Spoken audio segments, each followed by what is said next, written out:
Et sur la politique en matière d'économie du gouvernement, Emmanuel Macron s'est exprimé hier soir.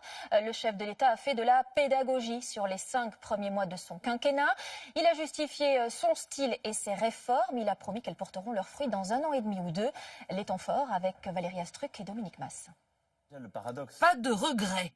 Emmanuel Macron assume sa politique comme son style. Ses phrases polémiques sur les fainéants et ceux qui foutent le bordel, il les justifie. Je n'ai pas insulté qui que ce soit.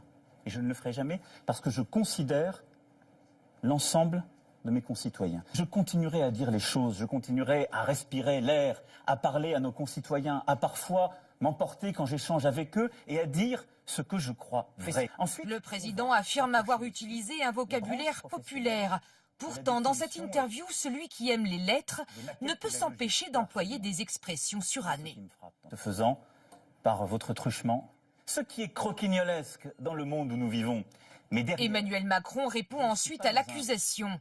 Président des riches, plutôt président de tous les Français, affirme-t-il, et de revendiquer sa politique fiscale favorable notamment aux plus aisés. Je ne crois pas à la jalousie française qui consiste à dire il y a des gens qui réussissent, taxons-les, nous nous porterons mieux. Pas de quoi convaincre les partis d'opposition.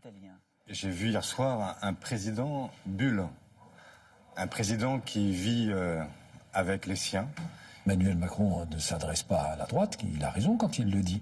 Il ne s'adresse pas non plus à la gauche, il a raison quand il le dit. Il s'adresse aux élites, c'est bien là le problème. Je crois à la cordée.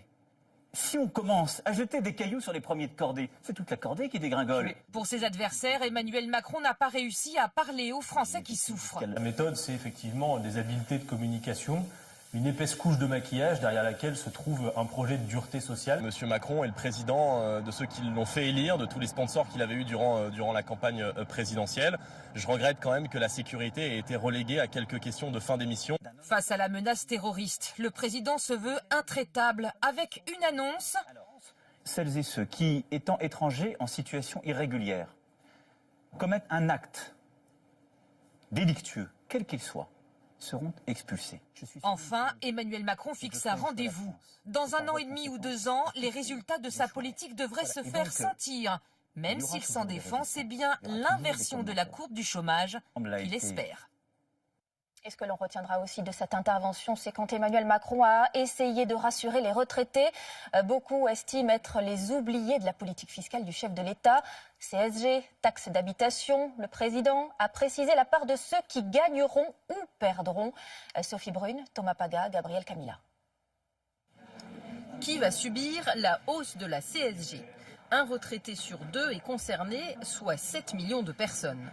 Une mesure diversement appréciée sur ce marché de Rennes. J'ai cotisé et j'ai payé des impôts pendant 45 ans.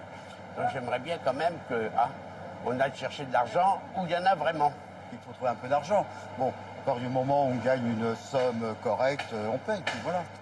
Hier soir, le président a tenté de rassurer, affirmant que cette hausse de la CSG serait compensée par la baisse de la taxe d'habitation.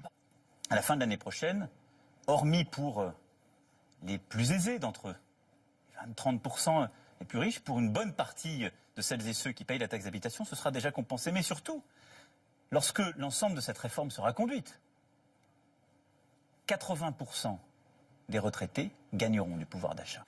Ce n'est pas si simple. La hausse de la CSG interviendra dès le 1er janvier prochain, alors que la taxe d'habitation, elle, sera diminuée progressivement pendant 3 ans. Du coup, en 2018, seul un retraité sur 10 verra son pouvoir d'achat épargné. En 2020, ce sera plus d'un retraité sur 2. D'après Bercy, les gagnants seront les célibataires qui touchent une pension inférieure à 2 500 € et les couples avec des pensions de moins de 3 981 €. Au-delà, la hausse de la CSG ne sera pas totalement compensée.